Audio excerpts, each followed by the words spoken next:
नमस्कार, मैं इंद्र मोहन कुमार। जस्ट मैं आपको एक आज जैसे हम देख रहे हैं, आपको बोर्ड पे दिख रहा होगा चोरी की परिभाषा क्या होती है, चोरी होती क्या है, चोरी का दंड क्या है, चोरी का धारा कौन सा है, जो पहले का धारा कौन सा आईपीसी में कौन सा था। तो यानी चोरी के बारे में हम देखेंगे। सबसे पहले चोरी देखेंगे तो चोरी की परिभाषा क्या है। यदि किसी व्यक्ति की संपत्ति बेईमानी की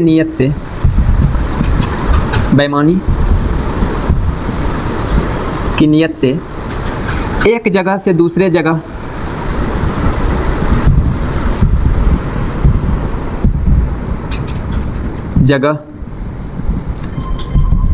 स्थानांतरित कर देना या अपने कब्जे में ले लेना होती है। चोरी की परिभाषा देखेंगे। यदि हम किसी व्यक्ति की संपत्ति को, यदि किसी भी व्यक्ति के संपत्ति को बेईमानी की नीयत से, नियत बेईमान होना चाहिए आपका, नियत बेईमानी की नीयत से एक जगह से दूसरे जगह पे स्थानांतरित कर देना। जैसे मैं कोई मेरा ये मार्कर मेरा जो जिस जगह पे मान लेते यहाँ पे रखा हुआ था, तो यहाँ से रख के कहीं और रख दिया, जो मेरे मतलब बिना अनुमति के, बिना मुझे पता है कि मैं आपका मार्कर यहाँ रख रहा हूँ। अगर बेईमानी की नीयत से एक जगह से दूसरे जगह स्थानांतरित कर दे या अपने कब्जे में ले ले, या वो उठा के अपने जगह पे ले ले या अपने कब्जे में ले ले, वो क्या कहलाएगी? चोरी कहलाएगी। चोरी की परिभाषा तो आपको समझ में आ गया, चोरी होती क्या है। चोरी की कुछ मतलब जैसे इसमें धाराएं दी गई थी, जो पुराने धारा के अनुसार, पुराने आईपीसी सैंक्शन के तहत जो होता था, आईपीसी सैंक्शन धारा, वो था धारा 379 में चोरी का दंड या चोरी की परिभाषा थी। किसमें थी? तो आईपीसी के धारा, पुराने धारा, लेकिन अब ये हमको चलता नहीं। तो जो बीएनएस और बीएनएसएस और बीएसए जो लागू हुआ था, अब उसके अनुसार, मतलब न्यू लिख देंगे यहाँ पे, इसके अनुसार बीएनएस की धारा किसमें है? 303 में। तो याद रखेंगे, ये इंपॉर्टेंट पॉइंट है अब के बारे में। तो अगर जैसे चोरी होगी मान लेते कहीं पे, तो पूछेगा उसमें कौन सी धारा लगेगी। तो अगर चोरी होती है तो बीएनएस की धारा 303 लगेगी। और चोरी में अगर पूछे दंड क्या है, चोरी में दंड क्या है? अगर आप पहली बार चोरी करते हैं तो दंड है 3 वर्ष की सज़ा होगी और जुर्माना, 3 वर्ष की सज़ा या कारावास हो जाए प्लस जुर्माना।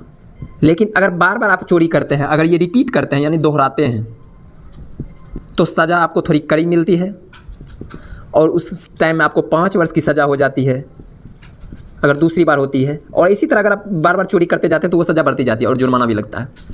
ठीक है, इतना तक में समझ में आ गया कि पुराने मतलब बीएनएस की धारा किसमें चोरी का मतलब प्रावधान है या चोरी की परिभाषा है, उसमें सज़ा कितना, 3 वर्ष की सज़ा है और जुर्माना है। अगर दोहराते हैं तो 5 वर्ष की सज़ा है और जुर्माना है। लेकिन आपको देखिए, कुछ चोरी में क्या होता है कि कुछ चोरी में आप पे वो भी होता है कि चोरी एक संज्ञेय अपराध है। चोरी कैसा, मतलब कानून के तहत में एक संज्ञेय अपराध के अंतर्गत आता है। चोरी एक संज्ञेय अपराध के अंतर्गत आता है।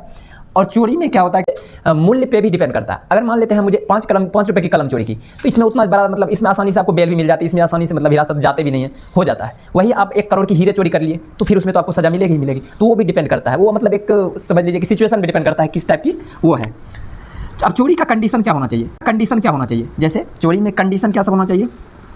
मतलब जब चोरी हुई है तो उसमें कंडीशन क्या होना चाहिए? कंडीशन क्या होगी, या कंडीशन यानी प्रावधान उसको बोल सकते हैं, क्या होनी चाहिए? तो पहला तो बेईमानी की नियत से होना चाहिए, बेईमानी की नियत होनी चाहिए उसमें। ठीक है, ये बेईमानी की नियत होनी चाहिए। वो पहले से किसी के कब्जे में होना चाहिए वो वस्तु, जैसे पहले से उस संपत्ति का मालिक होना चाहिए। ऐसा नहीं कि कोई वस्तु हमको रोड पे मिल जाती है तो उसको चोरी नहीं कहेंगे। अगर मान लेते कोई चीज़ हमसे चलते हुए मिल गई तो उसका तभी उस समय कोई मालिक नहीं था, पहले से उस संपत्ति की मालिक होनी चाहिए, मालिक हो। तीसरा, वो चल संपत्ति होनी चाहिए। चल संपत्ति का मतलब ऐसी संपत्ति जिसको हम एक जगह से दूसरे जगह स्थानांतरित कर सकते हैं। जैसे अगर कोई पूछे घर की चोरी हो गई, तो घर की चोरी नहीं होती है, घर की बेईमानी होती है, डकैती होती है, एक्सेट्रा होती है, लेकिन चोरी नहीं होती। क्यों? क्योंकि घर को हम इधर से उधर ले नहीं जा सकते। ज़मीन भी चोरी नहीं होती, तो ये चल संपत्ति होनी चाहिए। चौथा, उसमें आवाजाही की सुविधा होनी चाहिए। आवाजाही का मतलब, कहने का मतलब है कि एक जगह से दूसरे जगह उसको हम ले जा सकें। और कब्जे में लेना है, कब्जे में ले लेना। ठीक है, तो ये हो गई।